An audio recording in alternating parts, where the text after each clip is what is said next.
Okay, now we have moved on to the Adjust tab in our iPhoto tutorial. And as you can see, this handsome guy is my son, and this was his wedding day. And I love this picture because while the bride always gets their picture taken individually, for some reason it's very seldom that we have pictures of grooms. And so I really wanted this for my wall, and I was kind of disappointed with the way that it came out.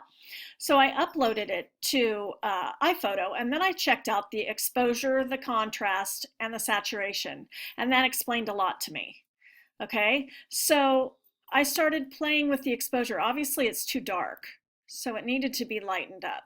And you can see that it wasn't in the middle. In the middle is where the suggestion of iPhoto, of where the picture would be its best. So the contrast was all floopy as well. Now, to me, not so sure. That looks pretty light to me, but I'm going to keep playing with the saturation and bring the saturation in as well. Now, all of a sudden, I went from a hugely dark picture to a bright one. Okay. Now, my love of all things green, I kind of want to move that saturation a little bit more to pick up the foliage in the background, and also his corsage.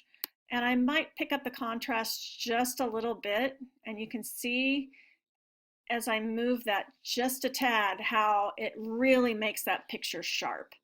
Okay, now down here we've got the definition, highlight, shadows, sharpness, and denoise. Okay, and then obviously you can play with, if you feel like it's too green or too red or too yellow or too blue, you can change the tint and the temperature as well. Okay, so one of the things, here's what definition does. Watch the picture, and it really defines everything in the picture. All right, it really brings out those pixels. Here's what it looked like. Here's what it looks like as I move it.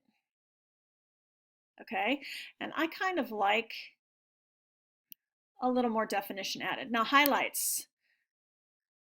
Here we're playing some more with the color and the highlights of the picture. I was fine with the way that it was. The sharpness is kind of like definition. And once you start to move that, it really sharpens the focus of the picture itself. And denoise. Now, I have to say that some of the pictures that I've edited, people have said, oh my gosh, I look so great in that picture.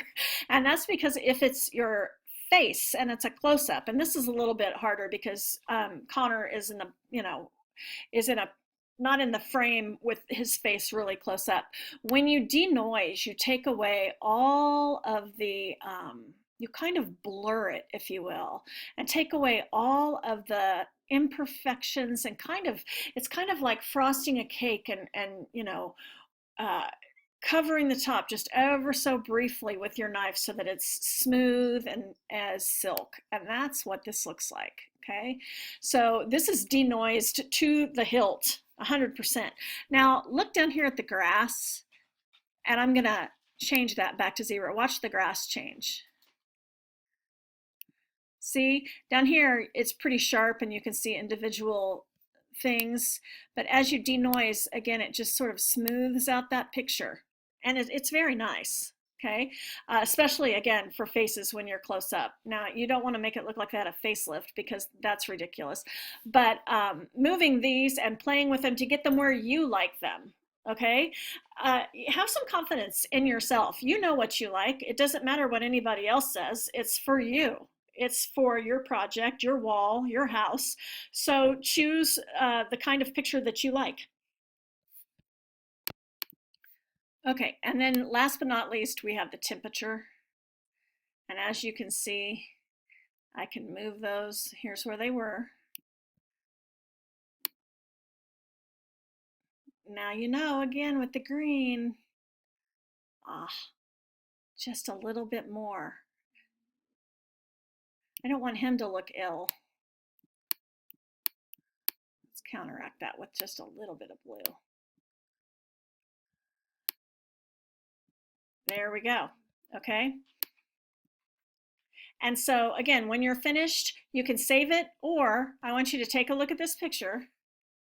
And now I'm going to click revert to original. So look at it now.